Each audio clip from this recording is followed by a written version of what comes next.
I lost my son Alexander back in 2013 to what some might describe as a sudden death syndrome.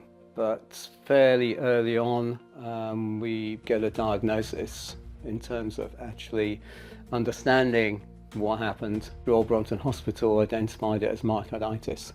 Even today, most people have not heard of myocarditis, but back in 2013, we found it very hard to get any knowledge, feedback, help. There's very little out there. All the bigger organisations had no description of it, no consequences of it, no backup on it. And I felt that something had to be done about it, effectively, at the time.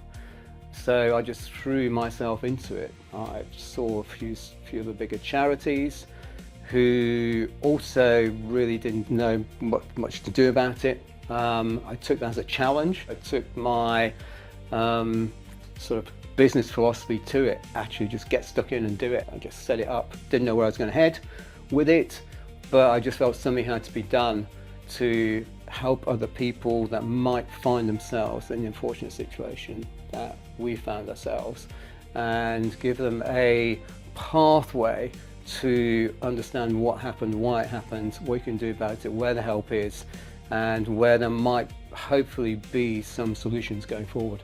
I do speak reasonably regularly. It definitely impacts me. I mean, I sometimes struggle to keep myself together, actually, when I'm talking about it.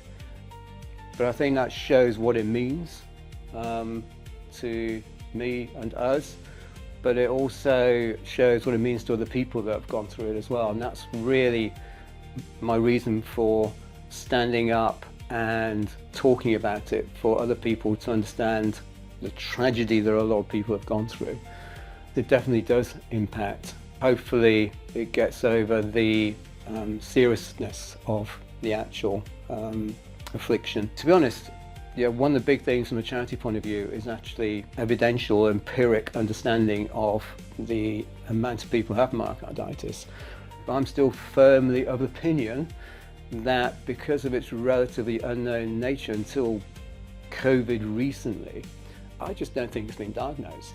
The stat is 1 young person a week in the UK. I think that could be 5 or 6 times that, actually, if it was diagnosed correctly. So being in the industry I'm in, which is real estate development, we're all about comparables and facts and evidence when you're building up a case somewhere. So that's something I'm focused on from a charity point of view, actually, just to make sure that actually, when I'm speaking to people, I say, well, look, there are actually 1, 2, 3, 4, 5, whatever it is, young people dying of this every week going forward. With setting up the charity, and then from the business perspective of that as well, it's just made me be more open, speaking from my heart rather than speaking from, I don't know, PowerPoints or pre-arranged presentations. When I spoke last year in front of 500 people, I just had a couple of headings to talk about, and it was just natural. Coming from my heart, I suppose, is where I'm coming from. The biggest challenge was starting the charity in the first place, having never started a charity, so understanding what needs to be done. Very lucky early days to have a lawyer that helped us through that, pro bono as well. We are a small charity, but actually we punch way above our weight because we are the myocarditis charity in the UK. There is no other.